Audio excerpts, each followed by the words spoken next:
जी हाँ नमस्कार। अभी अभी खबर निकल कर आ रही है, प्रमोद प्रेम ने ले ली बहुत बड़ी महंगी कार।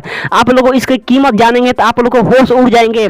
ऐसा गाड़ी तो पवन खेसारी भी नहीं खरीदे हैं, बट उन लोगों के पास खरीदने के लिए पैसा है, लेकिन उन लोगों ने ऐसा गाड़ी नहीं खरीदे हैं। आखिर क्यों नहीं खरीदे हैं तो आप लोग इस वीडियो में पूरी जानकारी बताने वाला हूँ। तो हमारे वीडियो को अंत तक बना रहिए। अगर हमारे चैनल पर नए हैं तो हमारे चैनल को सब्सक्राइब कर लीजिए और घंटी को दबा दीजिए, क्योंकि आने वाला नेक्स्ट वीडियो सबसे पहले आपके पास आता रहेगा।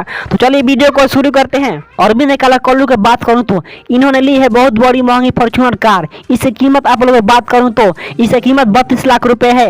भोजपुरी के बढ़ते गायक चंदन चंचल के बारे में बात करूं तो दोस्तों इन्होंने हाल फिलहाल में लिए है बहुत बड़ी एक महंगी कार, जिसका नाम है XUV 700 महिंद्रा कार, जिसकी कीमत की बात करूं तो दोस्तों इसकी कीमत 26 लाख रुपए है।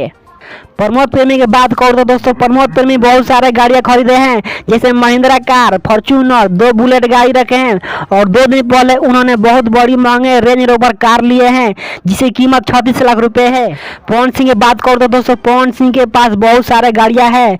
एक तो है मर्सिडीज GL 250 है, जिसकी कीमत 80 लाख रुपए है, और इनके पास टोयोटा फॉर्च्यूनर के साथ साथ महिंद्रा कार भी है। वहीं हिट मशीन खेसारी लाल की बात करो तो दोस्तों इनके पास टोयोटा फॉर्च्यूनर है, जिसकी कीमत 30 लाख रुपए है, और उसके बाद इनके पास BMW कार है, रेंज रोवर और फॉर्च्यूनर जैसी इनके पास बहुत सारे गाड़ियां है। आप लोगों को जानकारी कैसा लगा? हमें आशा करते हैं कि आप लोगों को ये जानकारी अच्छा लगा होगा। अगर अच्छा लगा हो तो एक लाइक कर दीजिएगा और चैनल को सब्सक्राइब कर लीजिएगा और घंटी को दबा दीजिएगा, क्योंकि आने वाला नेक्स्ट वीडियो सबसे पहले आपके पास जाता रहेगा दोस्तों। तब तक के लिए मिलते हैं नेक्स्ट वीडियो में। जय हिंद, जय भारत।